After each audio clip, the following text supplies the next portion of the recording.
Hello everyone, कैसे हो आप सब। आप सभी का स्वागत है एक बार फिर से हमारी इस यूट्यूब चैनल में। तो बच्चों, मैं उम्मीद करता हूँ कि आप सब एकदम मेहनत से पढ़ाई कर रहे होंगे और खूब सारे क्वेश्चन प्रैक्टिस कर रहे होंगे, क्योंकि आपको पता है कि आपके एग्ज़ाम बहुत ही करीब आ चुके हैं। और अगर आप अभी स्टार्ट नहीं किए क्वेश्चन प्रैक्टिस करना, तो क्वेश्चंस प्रैक्टिस करना स्टार्ट कर दीजिए, क्योंकि अब टाइम ज़्यादा बचा नहीं है। तो यहाँ पर हम एक सीरीज़ लेके आए हैं, जहाँ पर आपको यहाँ पर दिख रहा है कि 1000 प्लस MCQs यहाँ पर हम सॉल्व कराने वाले हैं। तो यहाँ पर हम बायोलॉजी हो या कोई भी सब्जेक्ट हो, उसमें हम आपको जो है बहुत सारे क्वेश्चंस प्रैक्टिस कराएंगे और ऐसे क्वेश्चंस लेके आएंगे जो आपके एग्ज़ाम में डायरेक्ट आ सकते हैं। एकदम इजी लेवल क्वेश्चन आते हैं, तो एकदम इजी लेवल, मॉडरेट लेवल के ही क्वेश्चंस हम आपको कराने वाले हैं। तो चलिए फिर सीरीज़ को स्टार्ट करते हैं। तो जैसा कि आप यहाँ पर पहला क्वेश्चन देख सकते हो कि यहाँ पर है, which of the following cell organelles does not contain DNA। कौन सी ऐसी सेल ऑर्गेनल्स हैं जिसके अंदर DNA नहीं होता है। तो निम्नलिखित में से किस कोशिका अंग में DNA नहीं होता है। यहाँ पर जो क्वेश्चन होंगे दोनों हिंदी और इंग्लिश मीडियम, मतलब हिंदी लैंग्वेज और आपको हिंदी इंग्लिश दोनों में देखने को मिलेगा। तो पहला क्वेश्चन ये कह रहा है कि निम्नलिखित में से किस कोशिका अंग में DNA नहीं होता है। तो आपको ये बताइए कि सेल ऑर्गेनल पाई किस में जाती है। पहले तो आपको ये पता होना चाहिए यूकैरियोट्स में होते हैं ऑर्गेनल्स, तो किसके अंदर नहीं होता है DNA। तो आपको पता है न्यूक्लियस में DNA होता है और क्लोरोप्लास्ट में भी होता है, माइटोकॉन्ड्रिया में भी होता है। तो ऑप्शन बी जाएगा, ठीक है। यहाँ पर लाइसोसोम्स में DNA नहीं होता है। अब बात कर लेते हैं यहाँ पर नेक्स्ट क्वेश्चन की। तो यहाँ पर क्वेश्चन नंबर 2 यहाँ पर आप देखिएगा कि which of the following cell organelles is called the powerhouse of the cell. निम्नलिखित में से किस कोशिका अंग को कोशिका का पावर हाउस कहा जाता है। तो यहाँ पर आपको पता है कि सिंपल ये क्वेश्चन सबको पता ही होता है। यहाँ पर ऑप्शन देख सकते हैं कि न्यूक्लियस है, लाइसोसोम है, क्लोरोप्लास्ट, माइटोकॉन्ड्रिया। तो यहाँ पर जो ऑप्शन जाएगा वो पहला ऑप्शन नंबर डी जाएगा, माइटोकॉन्ड्रिया, ठीक है। Mitochondria is the powerhouse of the cell. अब यहाँ पर बात करते हैं क्वेश्चन नंबर 3 की। जो यहाँ पर बच्चों क्वेश्चंस हम लेके आएंगे वो आपको मिक्स क्वेश्चन होंगे, कोई भी एक पर्टिकुलर चैप्टर का नहीं होगा, क्योंकि जब आप एग्ज़ाम देते हैं तो वहाँ पर मिक्स क्वेश्चन आते हैं, चैप्टर वाइज क्वेश्चंस नहीं आते हैं। तो यहाँ पर मैं आपको हर एक टॉपिक और हर एक चैप्टर को कवर करूँगा। तो यहाँ पर आप क्वेश्चन नंबर 3 देख सकते हैं कि which of the following cell organelles is called the suicidal bag, ठीक है। निम्नलिखित में से किस कोशिका अंग को आत्मघाती थैली कहा जाता है। तो यहाँ पर आप ऑप्शन पढ़ सकते हैं, लाइसोसोम, गोल्जी बॉडीज़, कोशिका की झिल्ली या माइटोकॉन्ड्रिया। तो आपको पता है कि जो सोसाइटल बैग होता है उसको हम लाइसोसोम को कहते हैं, ठीक है। तो ऑप्शन नंबर ए हो जाएगा। उसके बाद यहाँ पर हम नेक्स्ट क्वेश्चन की बात कर लेते हैं। क्वेश्चन नंबर 4 यहाँ पर आप देख सकते हो, which of the following cell organelles is present in plant cell and absent in animal cells. तो इस तरह के जब क्वेश्चन आते हैं तो आपको सही से पढ़ लेना है कि किसमें क्या प्रेजेंट पूछ रहा है, किसमें क्या absent पूछ रहा है, ठीक है। तो पूछ रहा है क्या प्रेजेंट होता है प्लांट में और क्या absent होता है। तो आपको पहले पकड़ना है प्लांट को। प्लांट में न्यूक्लियस होता है, यस होता है, और वैक्यूल दोनों में होते हैं, न्यूक्लियस भी दोनों में होते हैं, और क्लोरोप्लास्ट सिर्फ हमारा प्लांट में होता है और एनिमल में absent होता है। तो ऑप्शन नंबर सी जाएगा, ठीक है। साइटोप्लाज्म दोनों में होता है। तो यहाँ पर हिंदी में भी आप देख सकते हैं कि निम्नलिखित में से कौन सा कोशिकांग पादक कोशिकाओं में मौजूद होता है और जंतु कोशिकाओं में अनुपस्थित होता है। तो यहाँ पर ऑप्शन आपका चला जाएगा सी, क्लोरोप्लास्ट। मैं इंग्लिश मीडियम से पढ़ा हूँ तो हिंदी में थोड़ा सा कोई भी जो है हम अगर कोई गलत बोल देंगे तो आप थोड़ा सा एडजस्ट कर लीजिएगा, ठीक है। तो यहाँ पर चलते हैं क्वेश्चन नंबर 5 की ओर। तो यहाँ पर आप क्वेश्चन नंबर 5 देख सकते हैं कि सिक्रीट ग्लूकागोन हार्मोन। कौन सी ऐसी ग्लैंड है जो हमको सिक्रेट करके देती है ग्लूकागोन हार्मोन को। ग्लूकागोन हार्मोन स्त्रावित करता है, कौन स्त्रावित करता है ग्लूकागोन हार्मोन को। तो यहाँ पर पहले आपको ऑप्शंस पढ़ने होते हैं, thyroid gland, pituitary gland, liver, pancreas. तो यहाँ पर आपको पता है कि जो ग्लूकागोन हार्मोन होता है वो आपको कौन देता है, पेनक्रियास, ठीक है। Option number D. 2 hormone release करता है, एक हार्मोन और कौन सा है वो हमें कमेंट करके बताइएगा, ठीक है।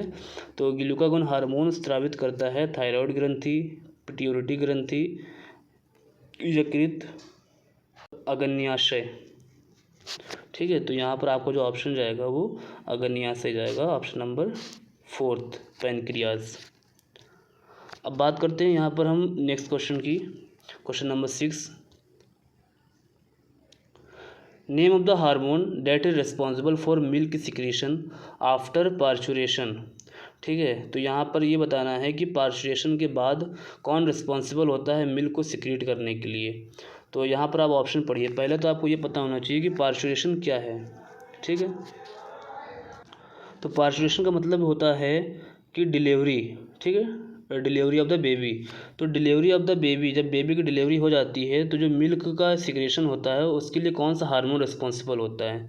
यहाँ पर इसको हिंदी में भी आप देख सकते हैं कि प्रसव के बाद दूध स्त्राव के लिए जिम्मेदार हार्मोन का नाम बताइए। तो इंसुलिन, प्रोलैक्टिन, लैक्टोजेन या none of the above. Insulin, prolactin, lactogen या इनमें से कोई नहीं। तो इसका जो ऑप्शन होगा वो आपका हो जाएगा प्रोलैक्टिन। ठीक है, प्रोलैक्टिन। ठीक,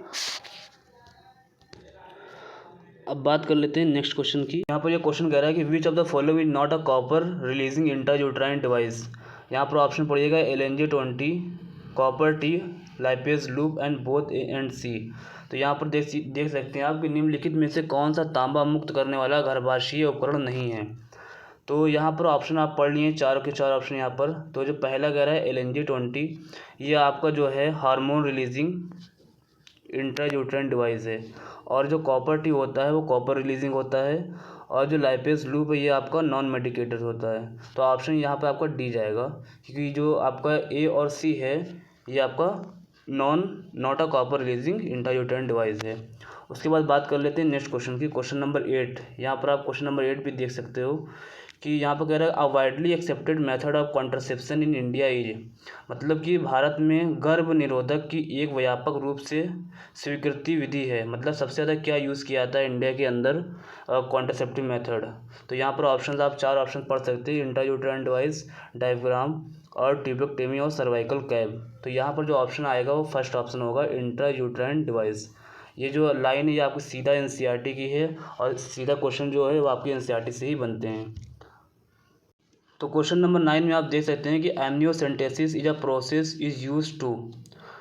एमनियोसेंटेसिस जो होता है इसका यूज किस में करते हैं, किस चीज़ में इसका यूज़ करते हैं। तो पहला ऑप्शन है grow cells on culture media, option B know about brain disease, या determine mutation, determine a disease of the embryo.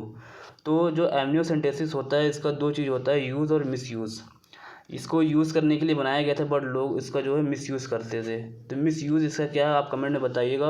और जो इसका यूज़ होता है वो हम डिजीज़, एम्ब्रियो के जो डिजीज़ होते हैं उसको डिटरमाइन करने के लिए इसका यूज़ करते हैं। तो ऑप्शन नंबर डी होगा, भ्रूण की बीमारी का निर्धारण करने के लिए इसका प्रयोग किया जाता है, ऑप्शन नंबर डी। उसके बाद यहाँ पर नेक्स्ट क्वेश्चन है क्वेश्चन नंबर 10। यहाँ पर कह रहा है in which part of the respiratory system gaseous exchange take place. मतलब ऐसा कौन सा पार्ट है जिसके अंदर गैसियस एक्सचेंज होती है। श्वसन तंत्र के किस भाग में गैसीय विनिमय होता है। तो यहाँ पर चार ऑप्शन है। पहला है एल्वेओलाई, फेरिंग्स, लैरिंग्स एंड ट्रैकिया। मतलब कि एल्वेओलाई, ग्रसनी एंड स्वर यंत्र और श्वास नली। तो यहाँ पर आपका जो गैसीय एक्सचेंज होता है वो एल्वेओलाई के पास होता है। ठीक है, ऑप्शन नंबर ए। ये भी आपका NCERT का ही क्वेश्चन है। सिंपल क्वेश्चंस आते हैं, ऐसे ही क्वेश्चन आपको एग्जाम में देखने को मिलेंगे। उसके बाद बात करते हैं नेक्स्ट क्वेश्चन की। क्वेश्चन नंबर यहाँ पर 11 कि which of the following gases is release out during the process of respiration. जब आप रेस्पायरेट करते हो तो कौन सी गैस हम जो है बाहर रिलीज़ करते हैं। श्वसन की प्रक्रिया के दौरान निम्नलिखित में से कौन सी गैस निकलती है। तो यहाँ पर ऑप्शन पड़िएगा ऑक्सीजन, हाइड्रोजन, कार्बन डाइऑक्साइड या नन ऑफ द एबोव। तो आपको पता है कि जब हम रेस्पायरेट करते हैं तो हम इन भी करते हैं और आउट भी करते हैं। तो जब हम आउट करते हैं वो कार्बन डाइऑक्साइड होती है। जो गैस हम बाहर रिलीज़ करते हैं वो CO2 होती है, कार्बन डाइऑक्साइड। उसके बाद नेक्स्ट क्वेश्चन यहाँ पर है कि the wind pipe is also called the. जो हमारा विंड पाइप होता है, श्वास नली, उसे क्या कहा जाता है। जो हमारी श्वास नली होती है उसको क्या कहते हैं। तो यहाँ पर ऑप्शन देखिए, लैरिंग्स, लंग्स, ट्रैकिया, एसोफेगस। तो यहाँ पर आप बताइए विंड पाइप किसको कहते हैं। चार ऑप्शन है। आपको सिंपल यहाँ पर दिख रहा है कि जो ट्रैकिया होता है वो आपका विंड पाइप होता है। उसके बाद यहाँ पर आपका जो नेक्स्ट क्वेश्चन है यहाँ पर आप देखिए क्वेश्चन नंबर 13। यहाँ कह रहा है कि which of the following vitamins help in blood clotting. यहाँ पर जो क्वेश्चन हम लेके आए वो हर एक टॉपिक का है, हर एक चैप्टर का क्वेश्चन यहाँ पर आपको देखने को मिलेगा।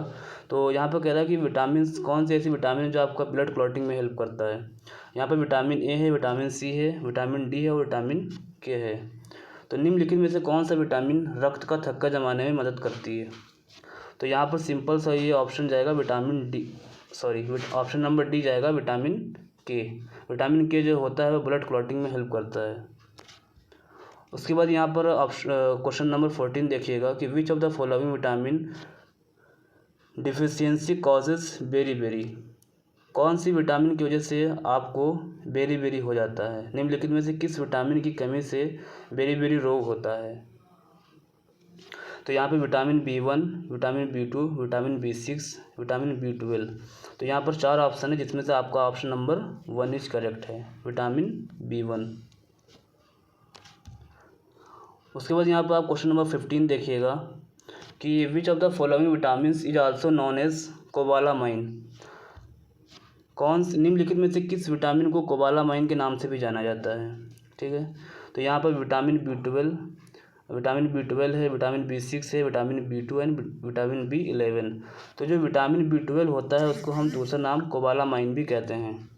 ठीक है, ये क्वेश्चन आपके PYQ में आ चुका है। उसके बाद क्वेश्चन नंबर 16 देखते हैं। The thalamus and the hypothalamus are located in the. जो हमारा थैलेमस होता है और हाइपोथैलेमस होता है ये कहाँ पर लोकेटेड होता है, कहाँ पे स्थित होता है। तो यहाँ पर आप देखिएगा कि जो थैलेमस और हाइपोथैलेमस है ये ब्रेन का पार्ट है। किस ब्रेन का पार्ट है। यहाँ पर 3 ब्रेन होते हैं, एक होता है फोर ब्रेन, मिड ब्रेन और hind brain. Fore brain, mid brain और हाइंड ब्रेन। तो जो हमारा फोर ब्रेन का पार्ट होता है थैलेमस और हाइपोथैलेमस। तो यहाँ पर 3 टाइप की ब्रेन होते हैं, फोर ब्रेन, मिड ब्रेन और हिंड ब्रेन। तो जो फोर ब्रेन का पार्ट होता है वो होता है थैलेमस, हाइपोथैलेमस। तो थैलेमस और हाइपोथैलेमस को दोनों को मिला के हम कहते हैं डाइनसेफ्लॉन। तो डाइनसेफ्लॉन किसका पार्ट हो गया, हमारा फोर ब्रेन का। तो इसका जो ऑप्शन होगा वो डी होगा।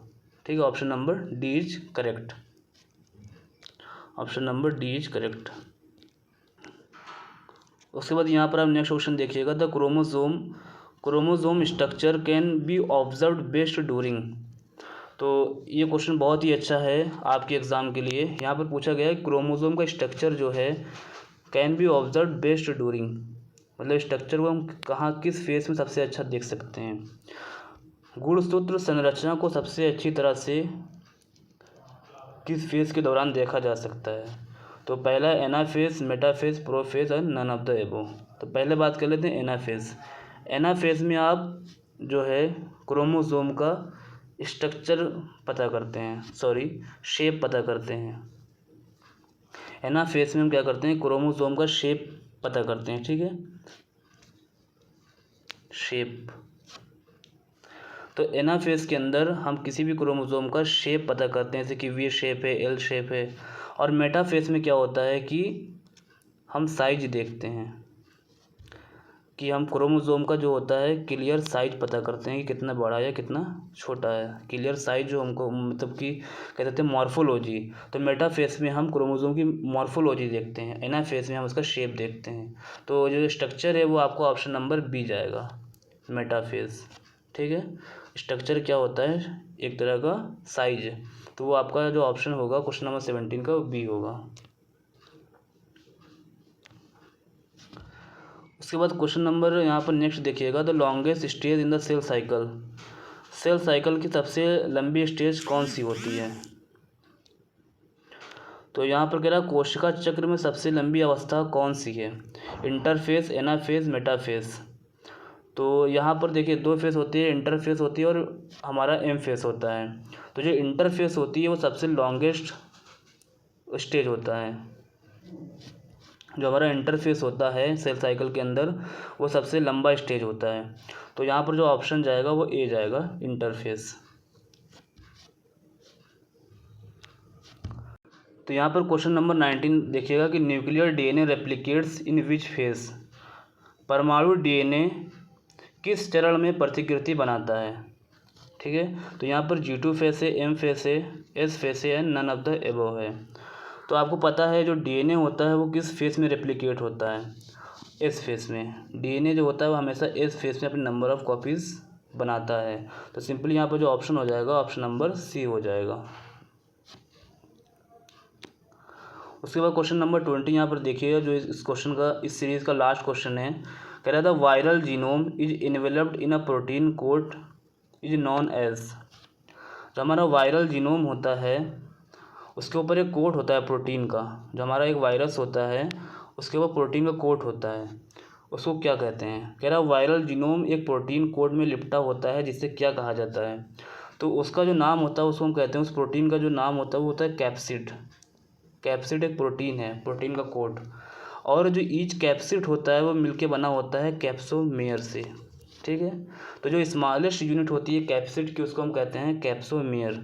तो बहुत सारे कैप्सोमेयर मिलके कैप्सिड बनाता है। तो ऑप्शन नंबर 1 जाएगा, ये जाएगा कैप्सिड। तो ये क्वेश्चन इस सीरीज़ का लास्ट क्वेश्चन था। वीडियो कैसी रही, अगर आपके लिए हेल्पफुल थी तो कमेंट में ज़रूर बताइएगा और चैनल को ज़रूर सब्सक्राइब करिएगा। Okay, all the best, bye.